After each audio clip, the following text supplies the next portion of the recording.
The David Pakman Show at davidpakman.com.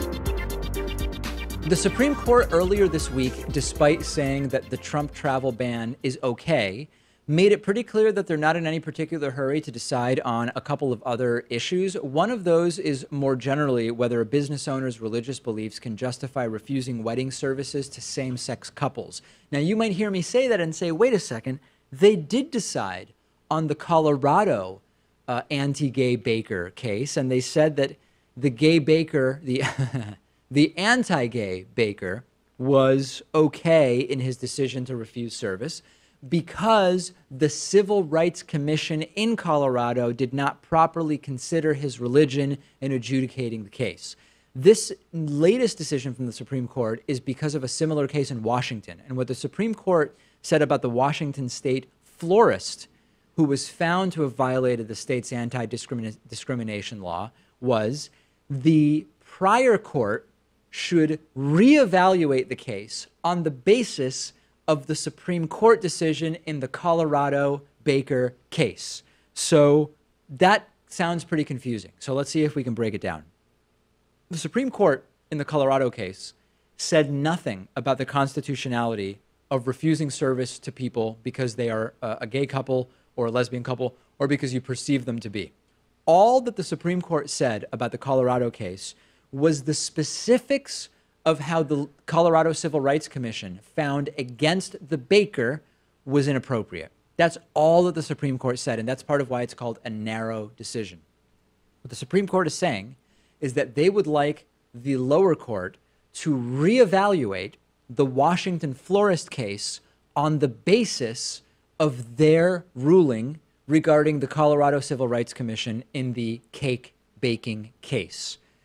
It's kind of a cop-out. I find it to be a cop-out. They're basically saying, we're not going to say anything about it. You do it. You review it again on the basis of the incredibly narrow decision we made.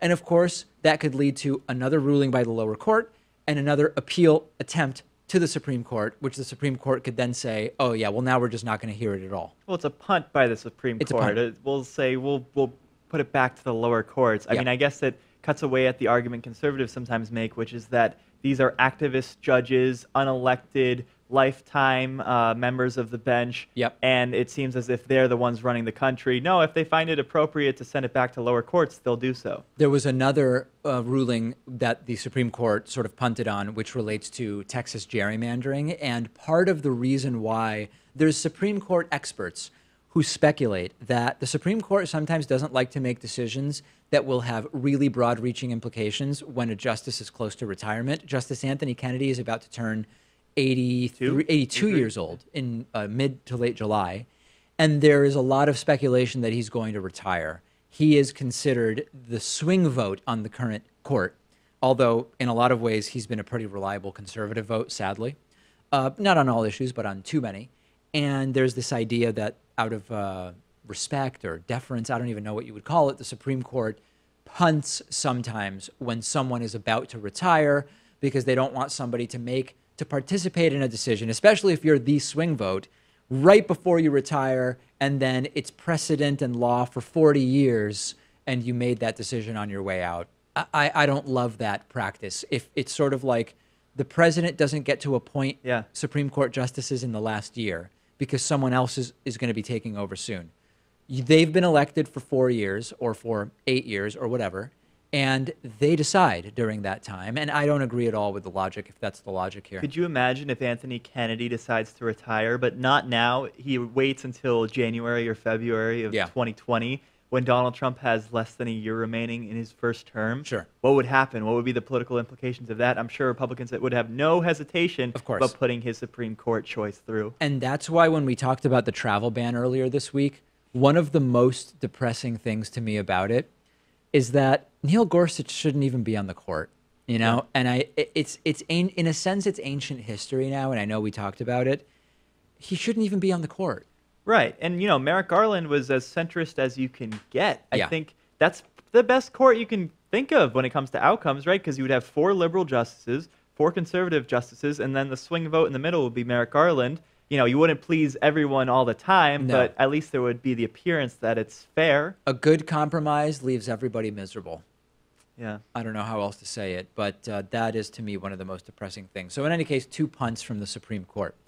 There is a new report from researchers at Oxford University from the Future of Humanity Institute who are weighing in now about intelligent life in the universe outside of Earth.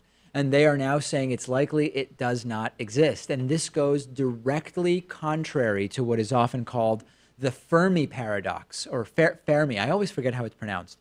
And what the Fermi paradox suggests, or what the Fermi paradox asks is, if there is intelligent life in the universe, why have we not yet detected it? And of course, there are very specific mathematical explanations that have been made as to why, and we don't have to get into them right now. And then there is also a counter narrative to that, which tells us, no, because of the size of the universe, it's actually not that unusual that there could be intelligent life in the universe, but we merely haven't made any contact with it, right? So there's sort of these two sides to that issue. There's been a new paper submitted to the Proceedings of the Royal Society of London, and what it says is that there is a substantial ex ante probability of there being no other intelligent life in our observable universe. Observable universe being a key word there. And that is also something that is part of the discussion, which is the size of the observable universe increases over time. So with this issue, I don't know that we will ever actually have a fully satisfactory answer. I think to the extent that we continue not to find other life, there will be the idea that there might be life out there or there is no life out there. And of course, if and when we actually find it, it will once and for all remove doubt, but that may not happen merely because of the size of the universe. Yeah, I think Drake's equation tells you that there's about a 50-50 chance, which is not a very satisfactory answer. I just think with the universe being as big as it is, right, there are 100 to 200 billion stars in our own galaxy, right, and then there are 100 billion galaxies within the known universe. You got to figure that there's some intelligent life out there somewhere, right? There's so much space. I think there is. I don't know what, I go only by I don't have a horse in the race, right? So let me say that, number one. I have no religious conviction that makes me want to believe that there is nothing but human intelligent life in the universe, or that there is.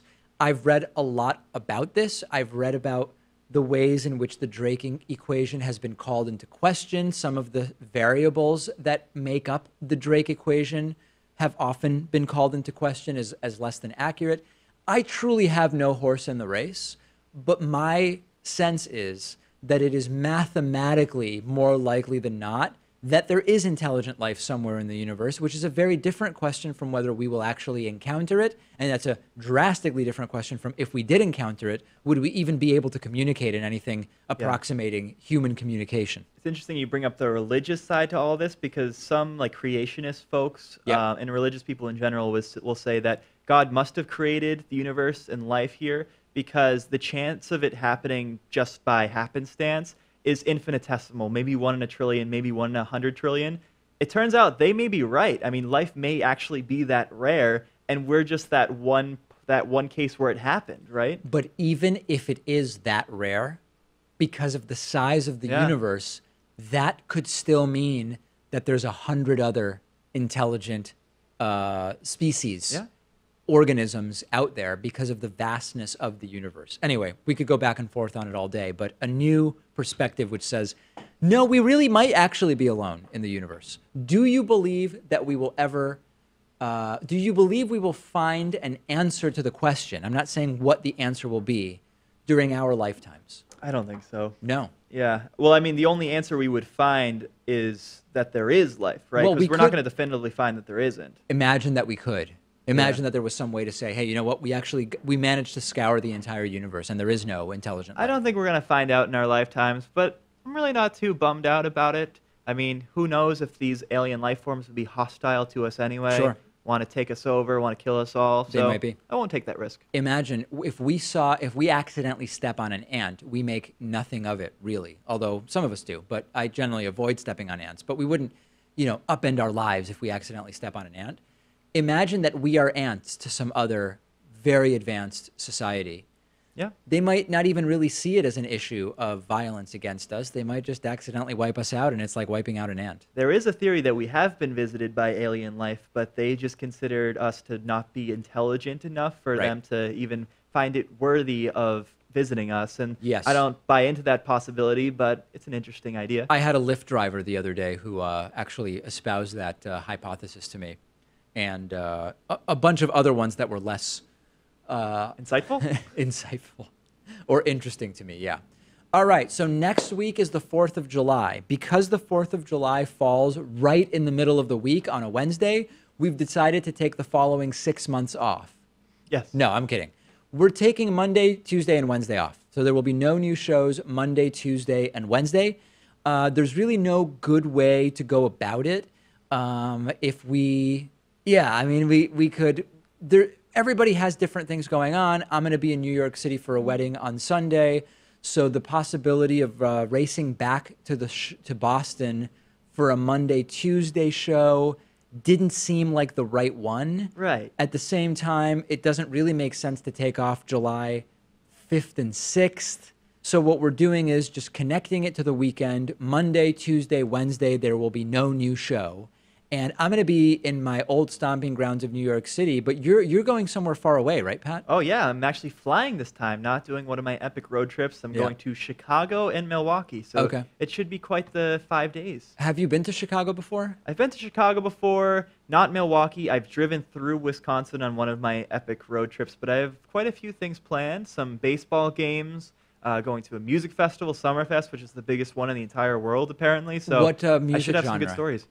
I think all types. Like the day I'm going, Dave Matthews Band is headlining, and then there'll be like some jazz bands throughout the day, folk, EDM. I think pretty much everything. EDM, huh? Wow, yeah, that's big fan. That should be a huge thing for you. Okay, that sounds great. And so how will you get from Chicago to Milwaukee? Well, the friend I'm visiting lives smack dab in the middle. Yep. He lives in a suburb called North Chicago, Okay. which I think is just the worst thing in the world because North Chicago is an hour north of Chicago. How do they get away with calling a town North Chicago when it's an hour outside? Right. I have no idea, but we'll be using his car. Well, maybe you could raise that issue with a city councilor or something when you get there. Or what will the accommodations be for the music show? Like, if it's in a city, you're not camping out? No, we're just going for a day. Okay. Yeah, and that's enough. They sell a single day pass. They sell a single day pass. Yep. And you get the headliner and everything. It's gonna okay. Be That sounds pretty good. Yeah, I've never seen Dave Matthews Band live. I used to be a pretty big fan of Dave Matthews Band. And, then I wasn't anymore. No, I still like Dave Matthews Band, but I 10 years ago, I would have sought out a Dave Matthews Band concert. And I have friends who are like big Dave Matthews Band's fans who have gone to over 100 shows. Yeah. It's not my thing, but I know that that's a whole subculture of Dave Matthews Band. But now I'm less into Dave Matthews Band, although their drummer Carter Beauford is awesome. He's one of the better drummers of the genre. I don't know what the genre is, but he's definitely one of the better drummers of the genre. They say he's the best technical drummer, and I do enjoy going to their shows. Part of that is because there's kind of hard to avoid the atmosphere, the ambiance, if you know what I'm talking about. And like, would you want to avoid it? No. I'm talking about like. You get secondhand high if you're at a Dave Matthews Band concert. It's inevitable, really. Will you be bringing vegan meal replacements to the musical event? I think so. You can buy them at Walmart now. Oh, really? So I don't have to. I'm flying Spirit Airlines. I mean, come on, I can't check that. Will you have like 6 of the meal replacers on Spirit? Yeah, it's a 2-hour flight, so 6 should be plenty. 6 should be enough. Yeah, they're only like 1,400 calories each. So that's a nice little meal for you. Okay, well, very good. Hopefully no vehicle breakdowns or anything that has been sort of the calling cards of Pat's former trips include vehicle breakdowns, would you call it like mistimed elements of the trip? That seems to be another theme. Assaulting people on public transportation. Right. That's a good one. I don't know. Hopefully that doesn't happen. happen. There are quite a few. I don't think this will be a big public transit trip for you, though. No. All right. Well, anyway, I'll be in New York City. Looking forward to seeing my New York City friends. I'm going to a wedding. I will check out some of my old favorite spots in New York City. And we will be back with new shows on Thursday and then Friday. That will be it for next week. And then back to the normal thing the week after. The David Pakman Show at davidpakman.com.